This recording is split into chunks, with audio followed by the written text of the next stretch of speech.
అంతఃపుర రహస్యాలు లేదా రాచవీధి రహస్యాలు అంటారు. రాజుల దగ్గర ఉన్న రహస్యాలు తెలుసుకోవడం కష్టం. తెలుసుకునే ప్రయత్నం చేస్తే గూఢచారులను చంపేస్తారు రాజుల కాలంలో. కాలం మారింది. రాచరికాలు మారినాయి. ప్రజాస్వామ్య దేశాలు, నియంతృత్వ దేశాలు ఇవి రెండే ఇప్పుడు ప్రస్తుతం ప్రపంచంలో ఉంది. చైనా, రష్యా, ఇరాన్ ఇవన్నీ నియంతృత్వ దేశాలు.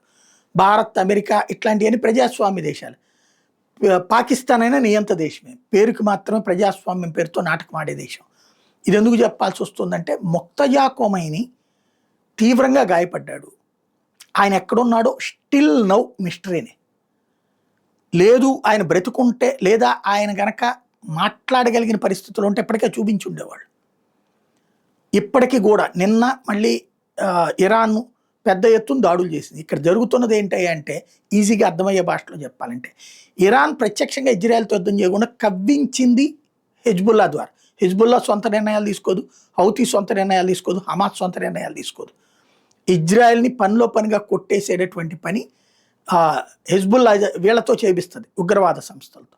హెజ్బుల్లా తన మీద దాడి చేస్తే ఇదివరకు హెజ్బుల్లాని మాత్రమే దెబ్బతీసేది.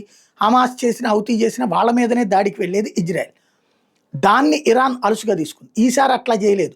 హెజ్బుల్లా వచ్చి ఇజ్రాయెల్ మీద దాడి చేయగానే ఇజ్రాయెల్ హెజ్బుల్లా అంతు చూడటం ప్రారంభించింది.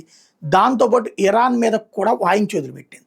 దాంతో ఇరాన్ పెద్ద ఎత్తున మిస్సైల్స్ని ఇజ్రాయెల్ మీదకి ప్రయోగించింది. కాకపోతే అన్నిటి దారిలోనే ఇంటర్సెప్ట్ చేయగలిగింది. పెద్ద డ్యామేజ్ ఏం కాలేదు. దానికి ప్రతిగా 500కి పైగా మిస్సైళ్ళని ఇజ్రాయెల్ ఇరాన్ మీద ప్రయోగించింది.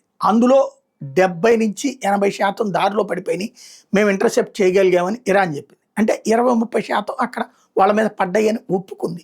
అక్కడ ఉన్నటువంటి అపోజిషన్ వాళ్ళు, అక్కడ ఉన్నటువంటి పబ్లిక్కు ఇంటర్నెట్ సేవలు ఉండేటప్పటికి ఆ వీడియోలు కూడా ప్రొజెక్ట్ చేశారు. ఏ బిల్డింగ్లు పేలిపోయినాయి, ఎక్కడెక్కడ ఏంటని. నిన్న కొన్ని వీడియోలు కూడా నేను ప్రొజెక్ట్ చేశాను. అంటే ఓవరాల్గా అయితే పెద్ద విధ్వంసం జరిగింది. ఆ తర్వాత ఇరాన్ వెనక్కి తగ్గింది. ఇరాన్ కనుక ఓపిక ఉండి, శక్తి ఉండి, కొట్టగలిగే ఇది ఉంటే ఆగదు. మొదట్లో చూసాం. మొన్న ట్రంప్ చెప్పినట్టు వాళ్ళ దగ్గర 21% మిస్సైల్ మాత్రం మిగిలింది.